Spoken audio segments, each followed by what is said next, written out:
2025, and the call of the big land is back. 5,000 kilometers, a journey of a lifetime, on one of the world's loneliest roads. 5 motorcycles with a common goal: complete the holy grail of motorcycle adventures spanning 5 Canadian provinces.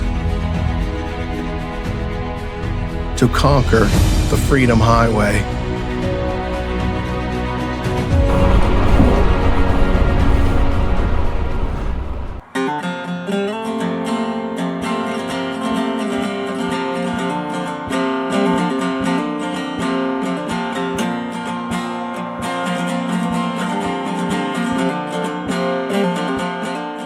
Day 8 in Port Hope Simpson.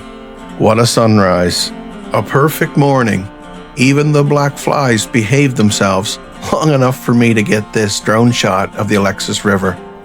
Tim and I are saying goodbye to Port Hope Simpson today, and the 510's nickname, the Lonely Road, is about to get very real for us. We've got to ride from Port Hope Simpson here, 405 kilometers to Happy Valley, Goose Bay. But here's the kicker. There is no service stations, no gas, no cell phone coverage, no communities. If you have a breakdown here, you're on your own. Well, that was an interesting morning. Got up this morning and I think all that regular fuel doesn't sit well with this bike. So it was a wee bit cranky to get going this morning. I was worried for a second, but anyway, it started up and seems to be okay now. I don't know. Yeah. Well, I'm almost 100% sure that it was water in my tank, or a little bit of water, because I do carry a little bit of gas line antifreeze, and I put that in it, waited for a few minutes, and it started right up. So I think there was water in the tank, and the gas line antifreeze ionized the water, enabling the bike to burn it. The reason why I say that is I was talking to somebody else who did the Trans Labrador, and they fueled up at the exact same spot as I did in Port Hope Simpson the night before, and the next day their bike was cranky.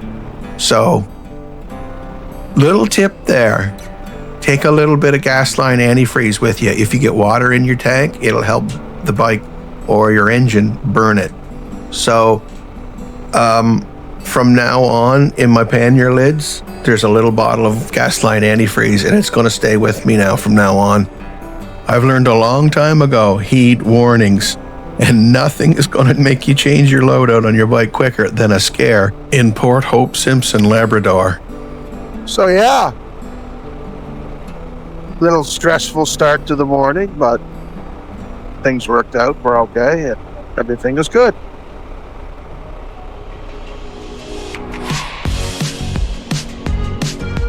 All right, thought I'd just check in. We've just done our first 100 kilometers to Happy Valley, Goose Bay. So we started at 406. So now we're down to 299.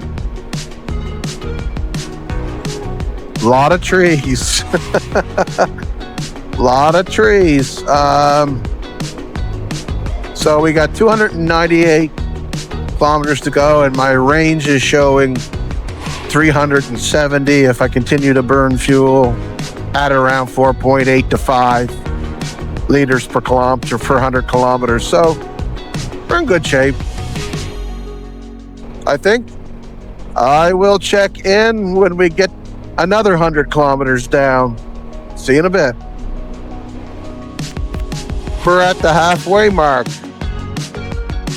Little better than halfway, but I'd say halfway. 196 to go. A lot of flat, a lot of trees. Interesting terrain. You'll get this type of thing here where it's flat. With I've never seen trees like that before. They must be wind beaten. I'm not sure, but it's different. And you'll get these areas where they've blown through hills and rocks and stuff, put the road through, but it's interesting. Never seen terrain like this before. It's very flat, very open. Again, I completely understand why they call Labrador the Big Lands now. Huge, absolutely huge.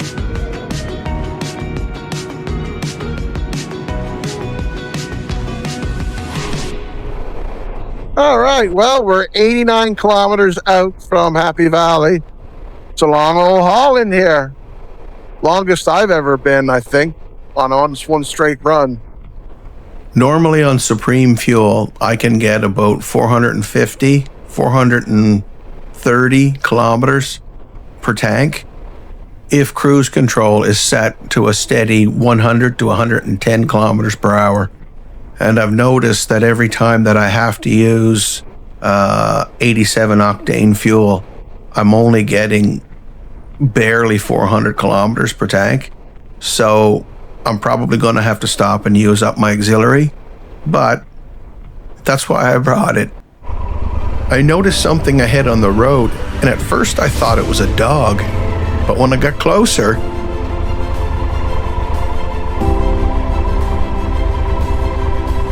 you see him? Yeah. Okay, buddy. Is that a coyote? Or a wolf?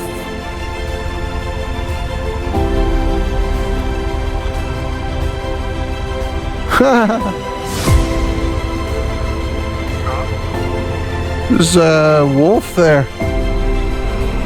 Wolf or a coyote, or it's a big bloody coyote.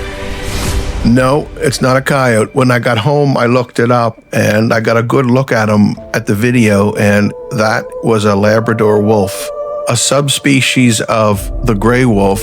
They're quite common in Labrador.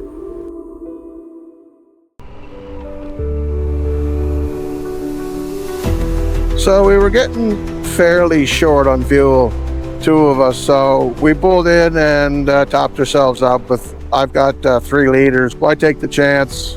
We got the fuel, we might as well use it. So 66 kilometers left, and I got a range of 108, so we're golden. You know, as we're getting close here to Veterans Memorial Bridge, I can't help but feel a sense of accomplishment. Life is full of these moments, and we can't wait for them to come to us. We've got to create them ourselves. What did he say? Don't do anything more 40 or something?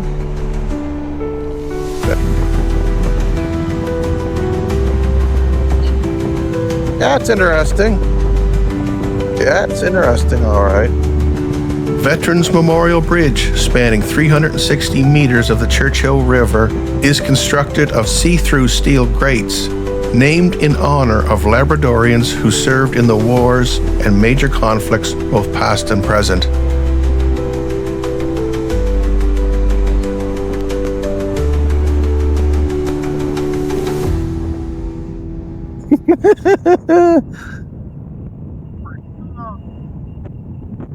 Come on, that was nothing. That was fun. Could have done that at 150. Could have done that at 150, at least.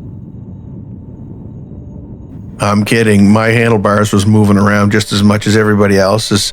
The Trail Max missions, they're not too bad on that serrated bridge stuff, but knobby tires, I'd say it would increase the interest level significantly. Supposed to be fuel up here in 9 kilometers. So we've completed Route 510, 606 kilometers, and I can say all 606 of the 510, I will never forget it. Every kilometer was an epic minute in time, and the vast beauty of Labrador is breathtaking.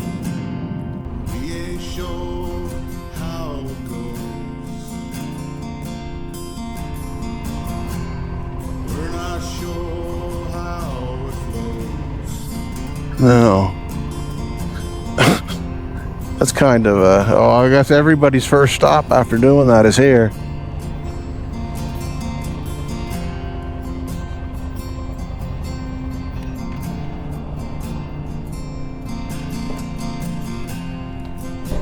So after a fill-up, I grabbed another bottle of Gasline antifreeze just in case. We just did a quick recon around Goose Bay airfield for tomorrow. And then for supper tonight, we'll go here to Mariner's Galley. While I'm eating, I'll give you a few details about how important Happy Valley Goose Bay was and a little bit of its fascinating aviation history.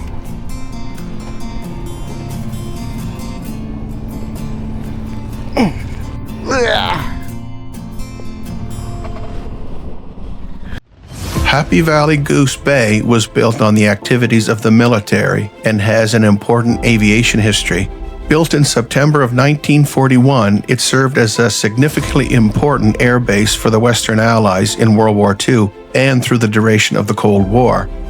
It also served as a backup for the NASA shuttle program, and in 1983, amid a media frenzy, one actually landed here. Through the 80s and the 90s, Goose Bay served NATO as a low-level, high-speed training area.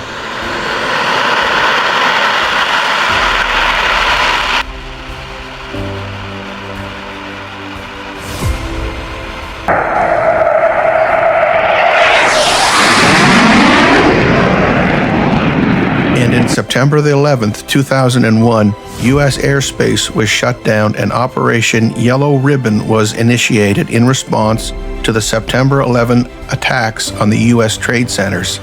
With U.S. airspace closed, over 30,000 passengers were welcomed in communities all across the country. Of that, 6,700 passengers went to Gander, Newfoundland. However, right here at CFB Goose Bay, it also hosted 7 transatlantic commercial airlines and was also the first Canadian airport to receive diverted aircraft. The story of 9/11 is one of the greatest stories where great evil is met with great kindness. One that the world should never forget, and I am so lucky to have seen and visited one of Labrador's great guardian angels. There is kindness left in the world, and in September the 11th, 2001, it was on full display by the people of Newfoundland and Labrador. After a great meal and our bellies are full, the forecast is looking great, so we're going to tent tonight. Oh, look at that. Open sesame. This is only the second time that I moto camped in the whole trip, but I'm kind of really looking forward to it. I like to moto camp as much as I possibly can, but we did book hotels just so that it would give us time to get a read on what the weather was going to do. And in a case like this, when the weather looks good, we can tent. I laughed when I saw this. This is not slow motion. This is just old men getting off the bikes.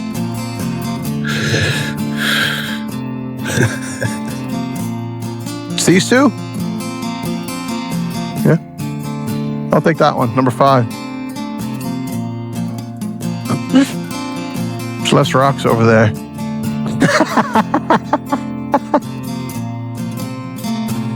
Cause you're lost in time.